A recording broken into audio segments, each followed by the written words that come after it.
Good evening. My name is Mike Wickers. I'm the mayor of Cottonwood Heights, and this is the Cottonwood Heights City Council business meeting for Tuesday, September 16th, 2025. I have asked our council member Suzanne Hyland to lead us in the Pledge of Allegiance to get started. Please join me in reciting the Pledge of Allegiance. I pledge allegiance to the flag of the republic for which it stands, one nation, under God, indivisible, liberty and justice for all.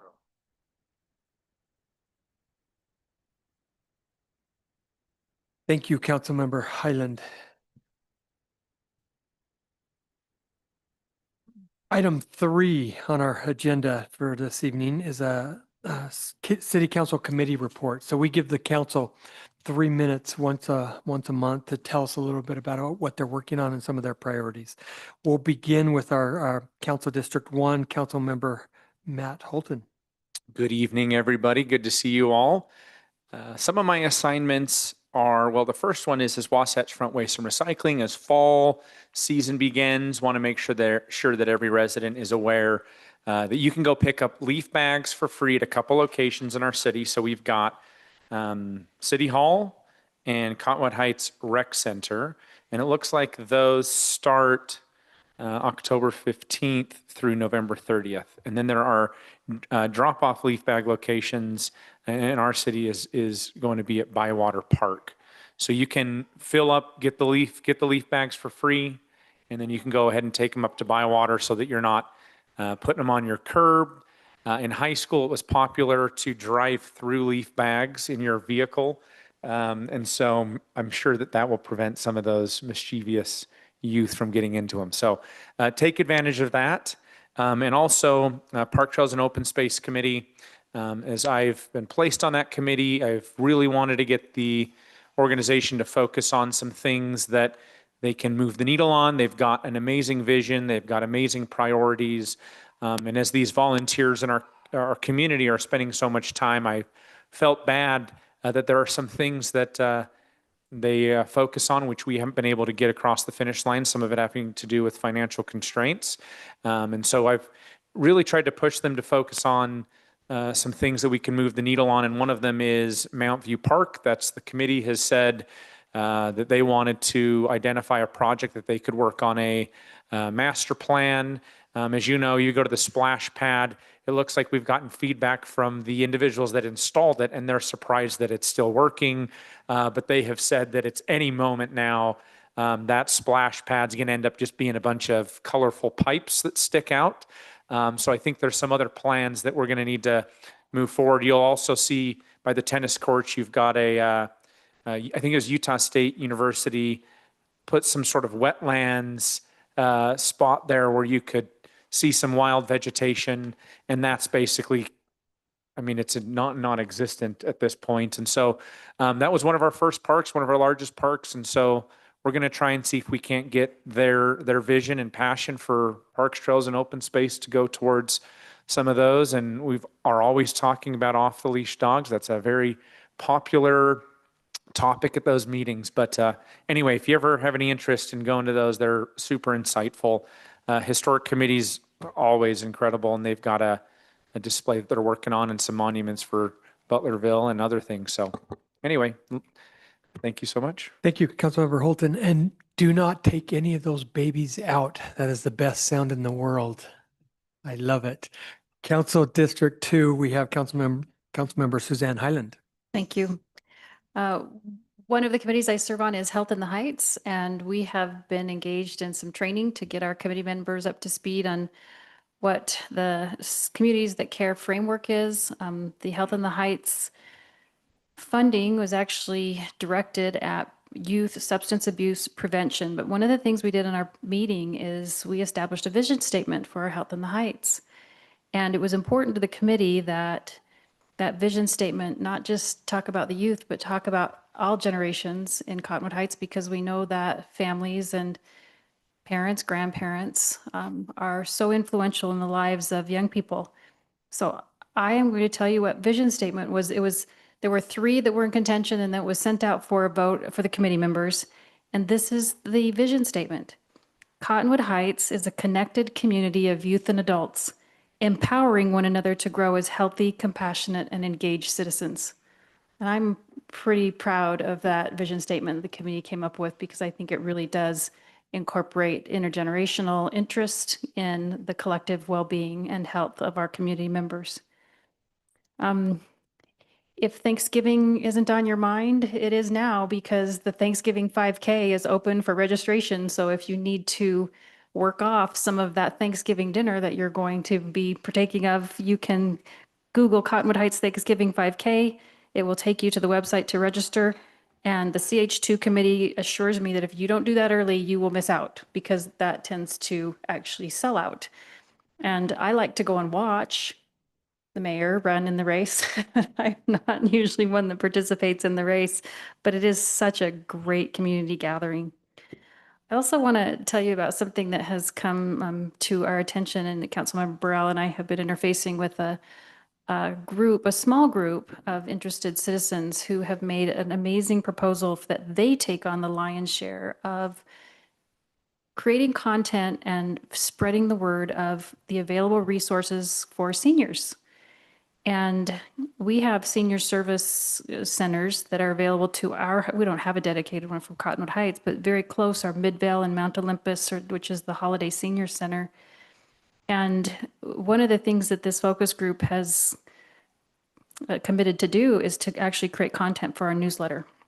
So watch for a dedicated area in the newsletter with information for senior services and events. And I just really want to shout out to Ava Chan and Robin, and her last name is escaping me, but for working to create this volunteer group. The outline that they've created and the proposal that they've made are truly remarkable. We're grateful for their contributions. And last, I just need to, again, acknowledge the amazing contributions of Assistant Chief Paul Brenneman. I serve on the Emergency Management Committee.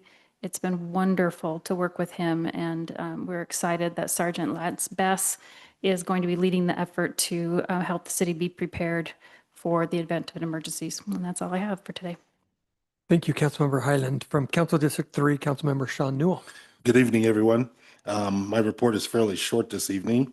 I serve on the Canyon School Foundation Board. If you don't know what the Foundation Board does, it actually goes out and raises funds to augment and supplement what teachers need in the classroom. This week, we have the golf tournament going on, and it's an opportunity for community members to get involved by donating prizes, supporting the golf tournament. But it also is a fundraiser for the foundation so that we can actually put in additional funds to each classroom. It's a great program. Also with the Canyons District, we'll be doing the Fun Bus soon. And the Fun Bus is actually the bus we go around with some of these funds that teachers have applied for special projects for their classrooms. And we'll actually hand them one of those supersized checks. It won't be the real check, but giving them a check so they can actually see what amount they've won, have a chance to meet them in person, and let them know that the district and the city care really about what they're doing in the classroom. Another area that I work with is the South Valley Chamber. South Valley Chamber, for those that have businesses, small and large, has a program called Let's Do Lunch, where they bring in different topics, different speakers for those topics to be able to help business owners navigate changes and trends that are going on in your current business. And that's a great program they have. And they also have an opportunity to come to the chamber and learn about legislative priorities, which is really critical as we start to see a lot of things happening with our legislature and the impact it has, not only on us as a municipality, but also on our businesses within our city. Let's see, what is the other one I had for us? Oh, the Arts Council. This is the one that's got the big one. We just did the unveiling and ribbon cutting of the mural at Golden Hills Park. If you haven't driven by that, it's phenomenal. Our city manager told me what you got to do is drive by when the sun is setting to the west and watch the sun hit that thing and watch it really pop. But drive by and see it. It is phenomenal, and it is a great asset to the city. One of the things the Arts Council is going to do is continue to look for opportunities to be able to pull in artists from our community and to be able to create these pieces of artwork that are just phenomenal. The Arts Council will also be continuing the painting and, I should say wrapping, because it's not painting, of some of our electrical boxes. We've got a number of approvals for those, and it's really exciting to see those going up. And I'm sure you see them as you're passing by. And some of them are going to be themed to the activities and to the things that go on here in our city. And it's really exciting to see that. The art that is out there right now, I believe, is Niels, how to say his last name, Valentiner. And we have periods where we have different artists here. It is a great opportunity for you to see what talent exists within our community, just right out there in the hallway. Let's see, what else do we have going on? Oh yeah, we have on October 10th, the special effects makeup, and I mentioned this last month, the makeup workshop. This is where the person that does the emergency scenarios for first responders will actually teach you how to make the scars and other, kind of cool wounds and things on your body. And you'll actually be able to make one and keep it that you can pull on and off. And hopefully they don't go on your face to your arm and back and forth. But she's really talented, and I really look forward to that. I'm not going to be able to get to the class, but I hope that others will go and let me see the artwork that they develop. And that's it for me. Thank you. Thank you, Councilmember Newell. And Council District 4, Councilmember Ellen Burrell. Thank you. Well, tonight we have in our gallery our officers and their families, and I want to thank you for your service. The last week has been very tumultuous for everyone, but I can't even imagine for all of you. And so I want to thank you, and my remarks tonight are going to be brief. Violence is never the answer. It does not solve problems. It only deepens wounds, tears communities apart, and leaves scars that last for generations. Real courage is found in dialogue, in listening, and in building understanding, even when it's hard. Thank you, Councilmember Burrell. Okay, I'm just gonna take 1 second and talk about a program that UFA is doing, Unified Fire Authority. They have a campaign about lithium-ion batteries. If you didn't know, lithium-ion batteries are one of the biggest causes of fires. Whether people are plugging these batteries into the wrong outlet, the wrong charger, they're old and shouldn't be being used anymore. They explode, and there's a lot of energy in those, and they're very hazardous. And so UFA came up with a campaign to educate our residents about this is their campaign. There's 4 things. The problem: understanding battery hazards. The second thing, warning signs, how to spot danger early from a battery, the best practices that you can have when using them, and then safely recycling these batteries.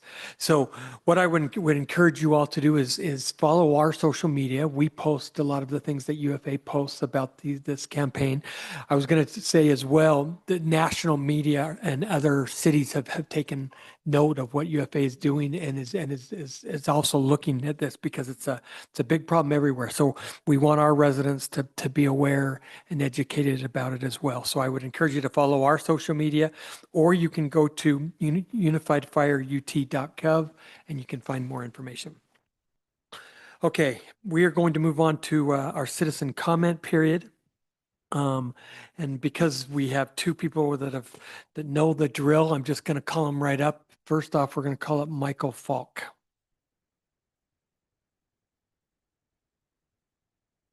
Hi, Michael. My name is Michael Falk. I've lived in Cottonwood Heights since 1976. My subject is traffic. 3 specific places. Number 1, 7800 South, which is east-west running street. That takes all the traffic coming out of the south parking lot of Brighton High School. The noise down there and reckless driving must drive the residents crazy. I don't live on that street, but I'm close to it. And they're just out of control. Not always, but most of the time. All hours of the day, I guess I would say. Number 2 is 2325 East, Nantucket. It's a long street, north-south running street, the first street to the east, public street to the east of the school.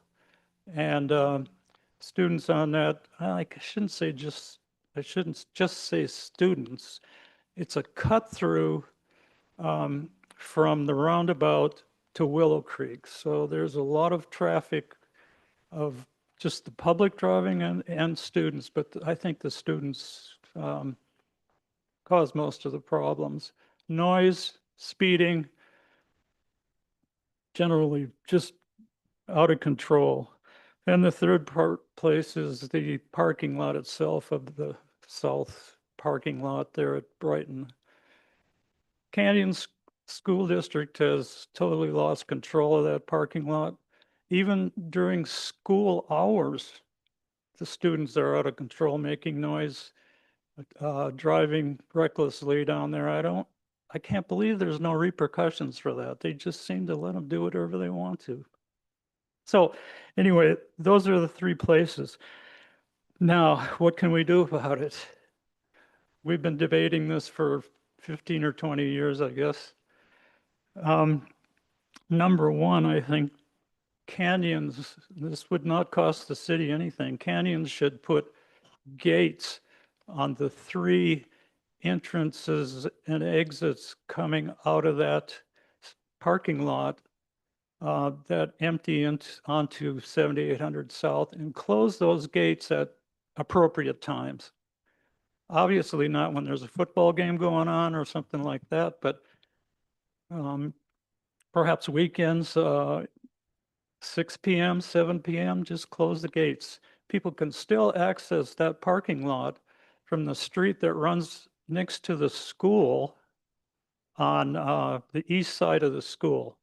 It comes directly from the roundabout and goes right into that parking lot along the south side of this, or the east side of the school. Oh, there's my time. Holy mackerel, I'm sorry. Okay, so that's number 1. Make the intersection of Dolphin Way and 2325 East a 3-way stop. That would slow people down on 2325 East. People probably wouldn't like that. But third is install speed bumps on 2325 East Nantucket. People don't like speed bumps, but the reason they don't like them is because they work. Okay, that's Thank you. That's Appreciate it. it. Yep. So the next person we have is Runar Bowman. Hi, Runar. Good evening, Mayor and Council. I was listening into the work session tonight, the discussion of the master plan and the various, I guess they call them chapters or sections of it. And one thing really stood out to me was economic development. I think that, I'd heard some discussion about that, and I think that, in my opinion, that should be by far the biggest priority of this council going forward. The reason I say that is because a few meetings ago in this council chambers here, there was a presentation on the screens here of the revenue and expenses, the trends in revenue and expenses for this city. And it was pretty obvious that the trend in expenses was up over time. However, the trend in revenues was flat at best. That's a bad trend. We don't want that. I think anybody would agree that's bad, because what that leads to is raising taxes, which then impacts people of lesser means in this community, which Councilmember Burrell was making a point of. So, economic activity generates wealth, creates jobs, creates businesses grow and flourish, and people get richer, and that's what we all are after. Makes our lives better. So I would just like to ask this council that moving forward, that I would hope that they would consider economic development to be front and center as far as a priority for this city. Thank you. Thank you, Runar. Okay, any comments we need to submit from online? No. Okay, great. I'm going to go ahead and close our citizen comment period. Move on to item 5 on our agenda, which is a public hearing Item 5.1 is a public hearing to receive input on the proposed amended budget for the 25-26 fiscal year. We're going to have our Administrative and Fiscal Services Director, Scott Georges, come up and really briefly run through this budget amendment, and then we'll finally get to what we're all here for. Thanks, Scott. Yep. All right. So we did go over this in our work meeting, probably in more detail than I will in here. So if anybody's listening online and wants more details, that's where you can go to hear a little bit more. So Granicus, these first adjustments are in the general fund. So there's a Granicus software purchase related to short-term rental analysis for 27,176.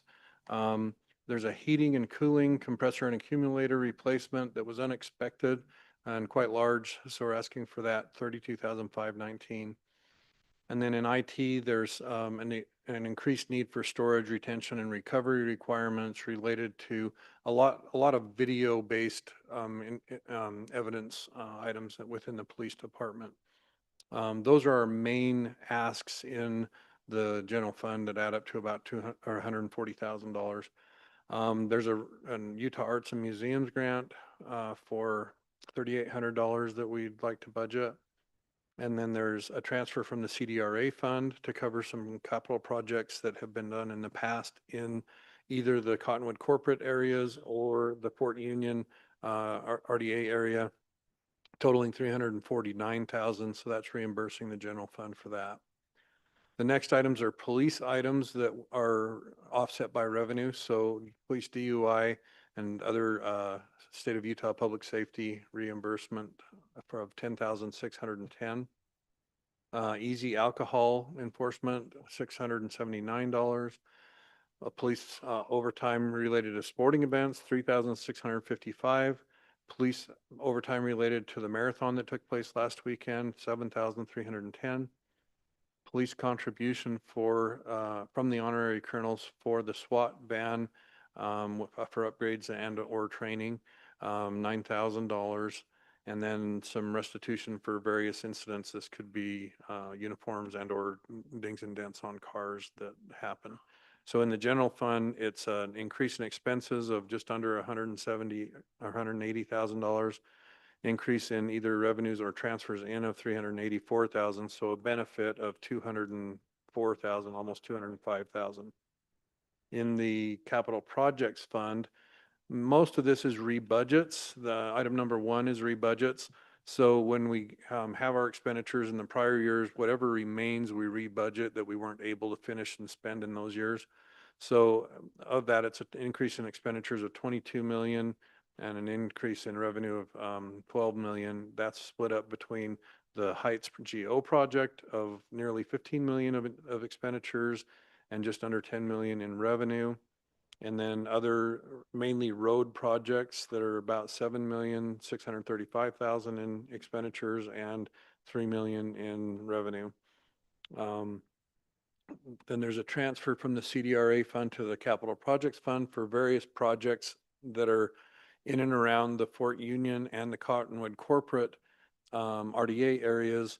They together total about $1.242 million, and we'd like to be able to spend that and progress and do that soon.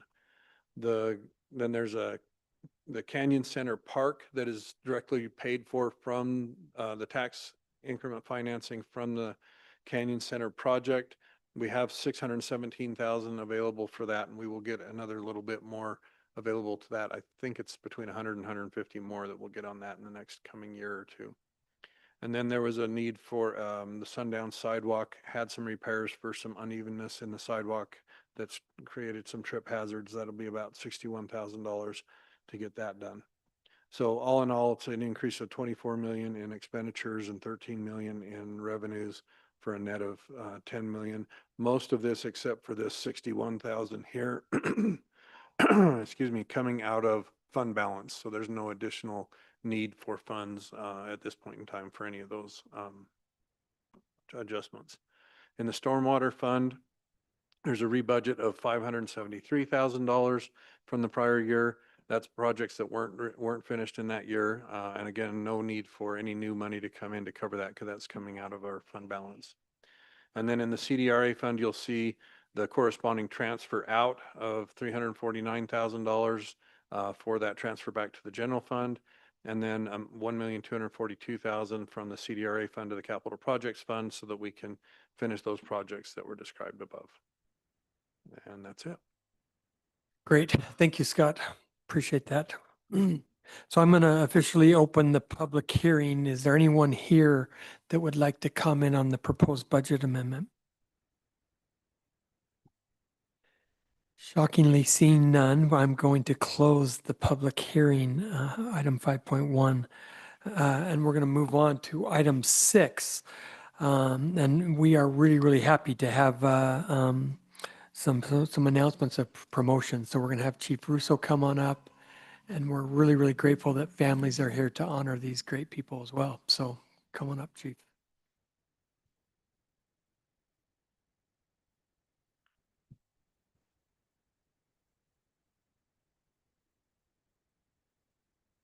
Well, thank you, Mayor and Council. With the retirement of Assistant Chief Brenneman, it creates a ripple effect in the organization in a good way. We created some openings for some promotions. And we'll bring these guys up in a minute with their families, but we promoted Chris McHugh to Assistant Chief. Scott Ricks is promoted to the rank of Captain. Ken Etchell is promoted to the rank of Lieutenant, and Kyler Burrows is promoted to the rank of Sergeant. And I was asked to tell their wives that this actually came with no pay increase. But I'm not sure that anyone will buy that. They're here present with their families.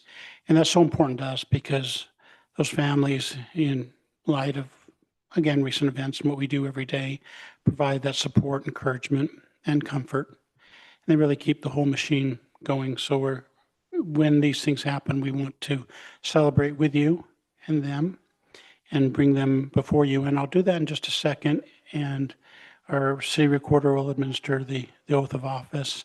And then their families will do the ceremonial pinning of the badge. But the succession is important. It's important to have a plan. It's important to have the growth and change and the new ideas. It keeps the culture going, the positive culture going, and it strengthens the service that we provide the community. With that, let me have Chief McHugh and his family come up, Captain Ricks and his family come up, Lieutenant Etchell and his family come up, and Sergeant Burrows and his family come up. And Ms. Jansen, if you'll come up and administer the oath of office. Thank you.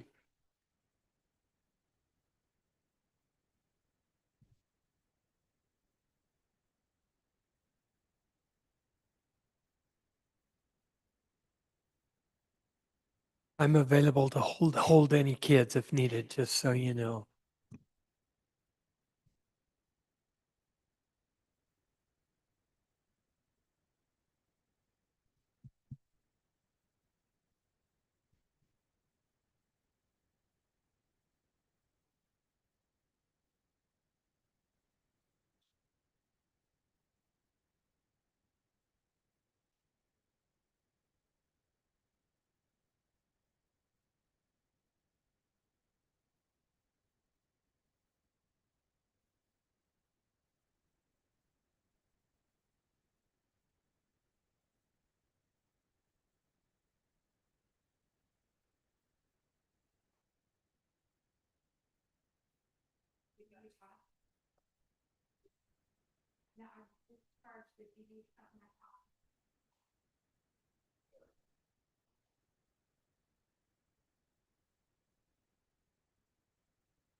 With that, Mayor and Council, thank you for your time and congratulations.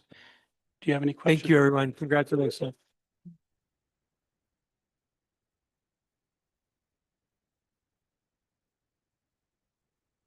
That was awesome. Thank you. So we are going to move on to item 7 on our agenda. We have 2 action items to consider as the council tonight. The first is consideration of ordinance 448 adopting an amended budget for 1 July 2025 through 30 June 2026. We've discussed this item in multiple instances. Is there any other questions or comments from the council? Hearing none, I'll entertain a motion to approve ordinance 448 adopting an amended budget for 1 July 2025 through 30 June 2026. I will I'll make motion. Oh, go ahead, Sean. Sorry, brother. I'll make the motion to approve ordinance 448. I will second that motion. Motion to approve from Councilmember Newell and a second from Councilmember Holton. Final comments? Hearing none, I'll call for the vote. Councilmember Holton, Yes. Councilmember Highland, Yes. Councilmember Newell, Yes. Councilmember Burrell. Yes. And I will vote yes. Item 7.2, consideration of resolution 2025-67, approving the appointment of a treasurer and financial reporting manager.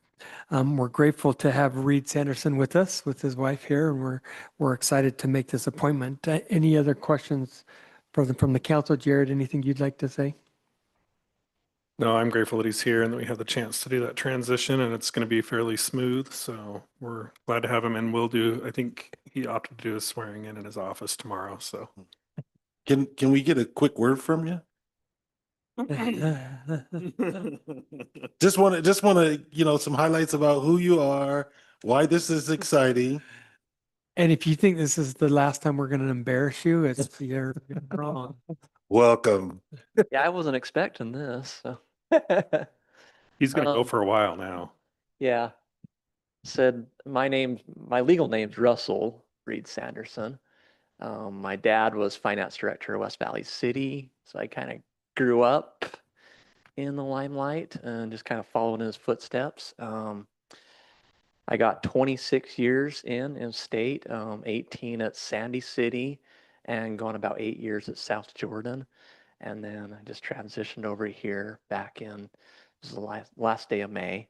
And I'm really excited to pursue my career, probably plan on ending my retirement with Cottonwood Heights. And I'm really excited to be a part of your city. I know a few, including Jared and Barbara from my past working. It's a great group of people. Said really excited about it.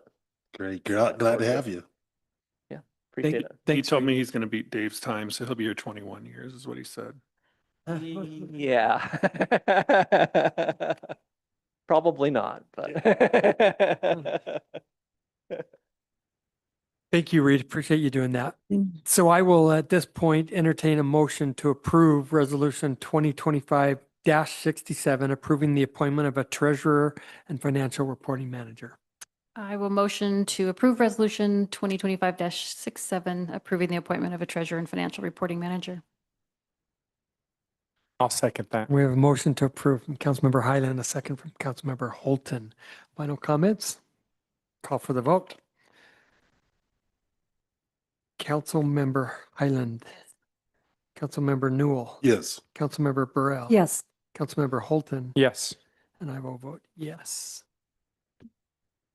Okay, the last item on our agenda for this evening is approval of the consent calendar, which is the minutes from our city council work session and business meeting for the 2nd of September 2025. Could I get a motion to approve the consent calendar? I'll make that motion to approve the consent calendar. I'll second. All in favor, say aye. Aye. Aye. Any opposed? Thank you. Could I get a motion to adjourn? I will motion to adjourn the business session. Second. All in favor, say aye. Aye. Aye. Thank you.